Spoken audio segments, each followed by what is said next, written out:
ہمارے نبی صلی اللہ علیہ وسلم جب قرآن لکھوایا نا تو چونکہ آپ لکھنا پڑھنا نہیں جانتے تھے تو بعض دفعہ کاتب سے گرامر کی غلطی ہوئی لکھنے میں. ہمارے نبی نے اس کی کریکشن نہیں کی. آپ کو نہیں پتا چلا کہ گرامر کے لحاظ سے یہ غلط لکھا ہوا ہے, وہ اب تک اسی طرح لکھا ہوا ہے. سمجھ رہے کہ نہیں سمجھ رہے؟ مثال کے طور پر بہت ساری مثالیں اس کے قرآن میں. سورہ اقرا بسم ربک الذی خلق میں کیا آتا ہے؟ کلا لئن لم ینتہی لنصفعا بالناصیہ. اللہ کہتے ہیں اگر یہ کفر سے باز نہیں آئے ہم ان کو پیشانی کے بالوں سے پکڑیں گے قیامت کے دن. تو یہاں ہے لنصفعا. جتنے بھی علماء یہاں بیٹھے ہوئے ہیں ان کو پتہ ہے لنصفعا یہ لام تاکید ہے اور آخر میں نون تاکید ہے. یہ الف کے ساتھ لکھنا گرامر کے لحاظ سے غلط, کیونکہ تنوین ناؤن پہ آتی ہے, سینٹنس پہ یا فعل پہ تنوین کبھی بھی نہیں ہے. ان بے وقوفوں کو یہ معلوم نہیں ہے کہ قرآن گرامر کو سامنے رکھ کر نہیں لکھا گیا, قرآن کو سامنے رکھ کر گرامر لکھی گئی. یہ صرف و نحو محتاج ہے قرآن کی, نہ کہ قرآن محتاج ہے صرف و نحو کا. پھر دیدہ دلیری کا یہ عالم ہے, کاتبین وحی نے بھی غلطی کر لی کہ جی نون خفیفہ لگانا تھا الف لگا دیا. پھر نبی کریم صلی اللہ علیہ وسلم نعوذ باللہ چونکہ امی تھے, آپ لکھ پڑھ نہیں سکتے تھے تو آپ کو بھی پتہ نہیں چلا, اور وہ بات جوں کی توں ایسی چلتی چلی آئی اور آج تک نعوذ باللہ قرآن مجید اسی غلطی کے ساتھ چھپتا چلا آ رہا. یہ مسلمانوں کا ایمان ہے. اگر صحابہ نے دین پہنچانے میں, دین لینے میں, دین سیکھنے اور سمجھنے میں غلطی کی ہے تو تیرے پاس صحیح دین کہاں سے آیا؟ اللہ کے نبی کو تو وحی کے ذریعے علم نصیب ہوتا ہے, تو علم بالوحی ہو جاتا ہے. اللہ کے نبی کو, انبیاء کو تو اللہ پاک جب وحی فرماتا ہے تو وحی خود سب سے بڑا منبع علم ہے, تو وحی کے ذریعے علم نصیب ہوتا ہے. تو اس لیے نبی کو دنیا میں کہیں سے علم کسی استاد کے پاس پڑھنے کی حاجت نہیں ہوتی اور نہ وہ پڑھتے ہیں. آقا علیہ السلام کی شان بھی فرمایا امی, کیونکہ کسی استاد کے ساتھ نہیں پڑھے. یہ بڑا ظلم ہے جو بعض لوگ اس کے ترجمے میں کہہ دیتے ہیں معاذ اللہ ان پڑھ. امی کا معنی آقا علیہ السلام کے لیے ان پڑھ کر دیتے. بہت ظلم ہے, گمراہی ہے, گستاخی ہے, اس سے بچنا چاہیے. تو امی کا معنی یہ ہے کہ جو کسی استاد کے پاس نہیں پڑھا وہ اللہ سے پڑھا ہے. ہم سارے لوگ جو نبی نہیں, سارے لوگ ہم بندے بندوں سے پڑھتے ہیں, اللہ کا نبی اللہ سے پڑھتا ہے. تو ہم لوگوں سے پڑھ کر علم والے پڑھے ہوئے ہو گئے. کتنے ظلم کی بات. ہم بندوں سے پڑھ کر, اسکولوں میں پڑھ کر, بندوں سے پڑھ کر ہم علم والے ہو گئے, پڑھ گئے. اور جس نے خدا سے پڑھا ہے اس کو ان پڑھ کہیں. وہ جسے دنیا امی سمجھتی ہے, یہ امی کا لقب تو یاد رہتا ہے, یہ نہیں یاد رہتا کہ حضور نے کہا انا مدینۃ العلم. دیکھیے نا کس کا رجحان کس طرف ہے. ایک لفظ امی لے لیا اور اس کی اپنی جیسی توجیہ کر لی. اور جو حضور نے خود اپنا تعارف کرایا, یہ تعارف ہے نا, انا میں مدینۃ العلم, میں شہر علم ہوں, یہ نہیں یاد رہتا. اسے پوری طاقت صرف کی گئی کہ درباری مفسروں اور محدثوں نے اور علماء نے کہ صاحب یہ روایت ضعیف ہے, اور صرف اتنا ہی ہوتا نا تو ضعیف نہ کہتے, شاید آگے بھی تو ہیں. انا مدینۃ العلم وعلی بابھا, میں شہر علم ہوں اور علی اس کا در ہیں. علی سے بغض رکھنے کے بنا پر علی کے بغض میں فضائل نبی کا انکار ہو رہا ہے. کیا ستم ہے. اور یہی نہیں کہ فضائل نبی کا انکار ہوا, احکام خدا پامال کیے گئے. بہرحال تو حضور علیہ الصلوۃ والسلام کے تعلق سے یہ ایک نظریہ رہا کہ یہ ایک حکومت قائم کرنے ہیں, یعنی بشر ہیں, انسان ہیں, اور بس اقتدار کے لیے انہوں نے یہ سب کچھ کیا ہے. وہ شعر مشہور ہے جو تخت شام پر بیٹھنے والے شقی باغی شام نے پڑھا تھا کہ لعبت ہاشم بالملک فلا ملک جاء ولا وحی نزل. یہ تو بنو ہاشم نے ایک ڈھونگ رچا تھا، ایک کھیل کھیلا تھا، گویا اپنے اپنا اقتدار قائم کرنے کے لیے، ورنہ نہ کوئی فرشتہ نازل ہوا تھا اور نہ کوئی وحی اتری تھی۔ یہی نظریہ مستشرقین کے ہاں رائج ہے۔ اس نظریے والوں نے رسول کی جو سیرت لکھی، جو سوانح لکھے، جو آپ کی حیات طیبہ پہ کتابیں لکھی، وہ کیسی ہو سکتی تھیں؟ اس میں نعوذ باللہ، 100,000 بار نعوذ باللہ، ہر طرح کی کمزوری سیرت مصطفیٰ میں دکھائی گئی ہے۔ یعنی اگر مثالیں دوں تو آپ کی طبیعتیں مقدر ہو جائیں گی اور یہ محفل نہیں رہ جائے گی۔ اگر مثالیں دوں میں کہ کس کس طرح کی روایتیں لکھی گئیں، کس کس طرح کے واقعات لکھے گئے، ظاہر ہے وہ واقعات نہیں تھے، گڑھے گئے، روایتیں وضع کی گئیں، جعلی روایتیں اور صحیح سندوں کے ساتھ، غلط روایتیں صحیح سندوں کے ساتھ۔ یہ کیا تماشا ہے؟ تماشا یہ ہے کہ جب کوئی شخص کوئی جھوٹی روایت گڑھتا ہے تو اس کے ساتھ اس کی سند بھی تو گڑھتا ہے، صحیح سندوں کے ساتھ جھوٹی روایتیں گڑھی گئیں۔ اب بعد میں آنے والے جو صرف اسناد کو اصل دین سمجھتے ہیں وہ ان جھوٹی روایتوں کو قبول کر لیتے ہیں۔ میں اپنی نفی کروں گا تاکہ اللہ کا کلام عزت پائے۔ عزیزان گرامی، نبی نے قلم کبھی ہاتھ میں یوں نہیں لیا کہ اگر ایک دفعہ بھی کسی نے لکھتے ہوئے دیکھ لیا ہوتا نا تو کہتے یہ قرآن انہوں نے لکھا ہے۔ ہم قلم کو ہی ہاتھ نہیں لگائیں گے، اللہ کا کلام اللہ ہی کا رہے۔ صلوات پڑھیں گے محمد و آل محمد۔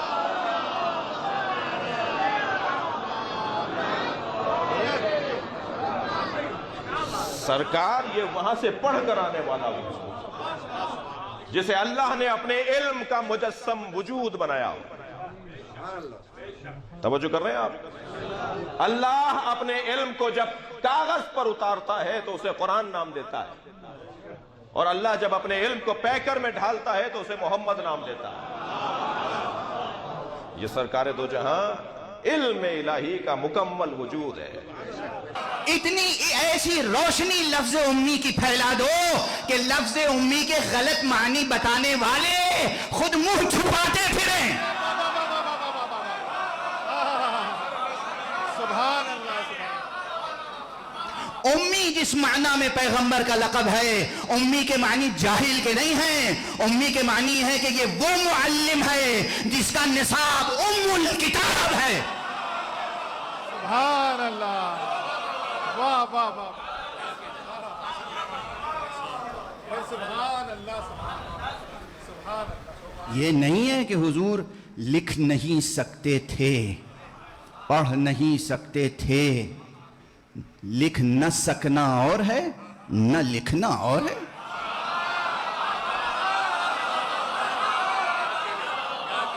سبحان اللہ۔ قرآن مجید کی آیت میں بھی بس یہ ہے کہ اے حبیب، یہ قرآن نازل ہونے سے پہلے نہ آپ لکھتے تھے نہ آپ پڑھتے تھے، یعنی لکھتے نہیں تھے، پڑھتے نہیں تھے۔ یہ نہیں کہ لکھ نہیں سکتے تھے، پڑھ نہیں سکتے تھے۔ توجہ ہے؟ ورنہ ساری بات خود خدا پر آئے گی کہ وہ ان کو معلم بھی کہہ رہا ہے اور یہ بھی کہہ رہا ہے کہ نہ لکھ سکتے ہیں نہ پڑھ سکتے ہیں۔ هو الذی بعث فی الامیین رسولا منہم یتلو علیہم آیاتہ۔ اگر لکھنا نہ جانتے، پڑھنا نہ جانتے تو آیت یہی ختم ہو جاتی کہ یتلو، یعنی آیت آتی ہے اور یہ سنا دیتے ہیں، لیکن آگے کہا وَيُعَلِّمُهُمُ الْكِتَابِ، کتاب کی تعلیم دیتا ہے، یعنی لکھتا بھی ہے، لکھ سکتا بھی ہے، پڑھ سکتا بھی ہے، لکھانا سکھا بھی سکتا ہے، پڑھنا سکھا بھی سکتا ہے۔ اس کی شان یہ نہیں ہے کہ خود بیٹھ کے لکھے۔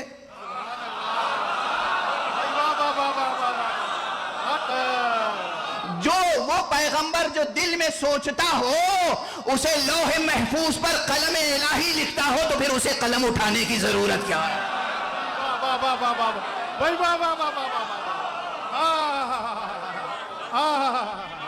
کیا کہنے ہیں یار، سبحان اللہ، سبحان اللہ۔ اور فرما رہے ہیں آپ۔ اور ایک بات اور عرض کروں، درایت، بہت سی جگہوں پہ روایت ہوتی نہیں، درایت ہوتی ہے۔ درایت کیا ہے؟ اس کائنات میں کوئی شقی یہ دعویٰ نہیں کر سکتا کہ حضرت علی ابن ابی طالب نے رسول کے علاوہ کسی کے سامنے زانو ادب طے کیا ہو۔ بے شک، بے شک، بے شک۔ مولا علی نے کسی سے کچھ بھی سیکھا ہو یہ آپ کو نہیں ملے گا، یہ ملے گا کہ علی لکھتے بھی تھے، علی پڑھتے بھی تھے. تو علی کو لکھنا کس نے سکھایا اگر رسول کو لکھنا نہیں آیا؟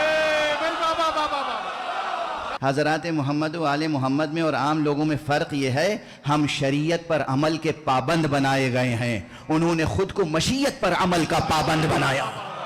کیا بات ہے، واہ واہ واہ واہ بھائی، سبحان اللہ سبحان اللہ. کیا فرق ہے؟ ببن تفاوت رہز کجاست تاب کجا، کتنا فاصلہ ہے. تو بہرحال ایک قوم وہ ہے پوری جو حضور علیہ الصلوۃ والسلام کو نعوذ باللہ یہ سمجھتی ہے کہ لکھنا نہیں جانتے تھے، پڑھنا نہیں جانتے تھے، ہمارے جیسے تھے. عجب مقدمہ ہے. بھیجنے والے پروردگار وہ بھیجنے والا ہے. کسی نے الیکشن کر کے یا سلیکشن کر کے تو حضور کو نبی نہیں بنایا ہے نا. حضور رسول ہیں، حضور رسول ہیں. وما محمد الا رسول یاسین والقرآن الحکیم انک لمن المرسلین علی صراط مستقیم. حضور کی اس رسالت پر، نبوت پر کتنی دلیلیں ہیں. یہ رسول حقیقت میں اوصاف الہی کے مظاہر ہیں، مظہر ہیں. اور یہ ہمارے عام حضرات اٹھتے بیٹھتے کہتے رہتے ہیں وہ تو ہمارے جیسے تھے، وہ تو ہمارے جیسے تھے، وہ تو ہمارے جیسے تھے. خدا کی قسم اس سے بڑی کوئی جسارت نہیں ہو سکتی، اس سے بڑی کوئی گستاخی نہیں ہو سکتی. او بھائی میں اس حوالے سے یہ بات بھی ہمیشہ عرض کیا کرتا ہوں. آخری وقت تھا رسول پاک کا، رسول پاک نے کہا کہ میں اپنی امت کو ایک ایسا نسخہ لکھ کر دے جاؤں تاکہ وہ ہدایت پا جائیں، فلاح پا جائیں. کہا کہ قلم دوات لاؤ. میں سوال کرتا ہوں اس مسعود سے، مسعود تو نہیں ہے، نام اس کا مسعود ہے. میں اس سے سوال کرتا ہوں، رسول پاک کہہ رہے ہیں قلم دوات لکھ کر آؤ، میں تمہیں لکھ دوں، نسخہ لکھ دوں. ان پڑھ لکھ کر دیتا ہے. بہت بڑا نقطہ ہے، بہت بڑا نقطہ. اور پھر وہاں بیٹھے ہوئے نے کہا کہ ہمارے لیے اللہ کی کتاب کافی ہے اور ان کی طبیعت ٹھیک نہیں ہے. رسول پاک کا تو خواب میں بھی جو عمل ہوتا ہے وہ حقیقت ہوتا ہے. امتی نبی ہیں، رسول سردار انبیاء ہے، امتی نبی ہیں. حضرت ابراہیم علیہ السلام کو انہوں نے کہا انی ارا فی المنام، میں نے خواب میں دیکھا ہے، انی اذبحک فانظر ماذا تری، اے میرے بیٹے اسماعیل میں تمہیں ذبح کر رہا ہوں، تیرا کیا ارادہ ہے. کہا ہے میں نے خواب میں دیکھا ہے. نبی کا نبی بیٹا کہہ رہا ہے. یہ نہیں کہا کہ تم نے خواب میں دیکھا، خواب خیال ہوتا ہے، نہیں. حضرت اسماعیل نے کہا بابا جان آیت کا ترجمہ عرض کر رہا ہوں، جو آپ کو حکم دیا گیا ہے اس پر عمل کریں. یعنی نبی کی خواب بھی حقیقت ہوتی ہے. معلم کائنات، ان کے لیے تو لفظ استعمال ہوا ہے، یعلمہم الکتاب والحکمہ، قرآن مجید. اس سے بڑی تعلیم کا لفظ کیا ہو سکتا ہے؟ الرحمن علم القرآن خلق الانسان، یہ سارے کا سارا تعلیم کے معاملے میں ہے. اقرا باسم ربک الذی خلق، یہ سارے کا سارا علم کے معاملے میں ہے. ہاں یہ واقعاً پڑھے ہوئے نہیں ہیں، یہ دنیا کے پڑھے ہوئے نہیں ہیں، علوم الہیہ کے خزانے سے پڑھے ہوئے. یہ بہت بڑی دلیل پوری کائنات ہے. اگر مسلمانوں کو نہ سمجھ آئے تو حضرت عیسیٰ دنیا میں تشریف لائے، 3 دن کے ہیں. سب نے اشارہ کر کے کہا کہ کیا ہو گیا مریم تجھے، یہ بچہ کہاں سے لے آئی ہے؟ منہ سے نہیں بولی، حکم تھا. فاشارت، قرآن کے الفاظ، فاشارت الیہ، چولہے کی طرف اشارہ کیا. سارے کیفے کہنے لگے قالو کیف نکلم من کان فی المہد صبیا، یہ کیسے بات کرے گا جو ابھی جھولے میں ہے؟ ماں کی عصمت پہ حرف آ رہا تھا، فوراً جھولے میں بولے انی عبداللہ آتانی الکتاب وجعلنی نبیا. آتانی الکتاب، میں اللہ کا بندہ ہوں. کب کہہ رہے ہیں؟ جھولے میں. میں اللہ کا بندہ ہوں. آتانی الکتاب، کتاب لے کر آیا ہوں. وجعلنی نبیا، اور مجھے اللہ نے نبی بنا کے بھیجا. اور مجھے بتاؤ جو امتی نبی ہے جھولے میں نبوت کا بھی اعلان کر رہا ہے، کتاب کا اعلان بھی کر رہا ہے، علم کی بات بھی کر رہا ہے، تو یہ نامسعود کیسی باتیں، منحوس باتیں کرنے والا. اللہ ان کو ہدایت دے. مولا کائنات علی بن ابی طالب دنیا میں تشریف لائے، لعاب دہن، 3 دن. اور پھر انہوں نے کہا کہ کچھ سناؤ. تو علی نے یہ کہا کہ میں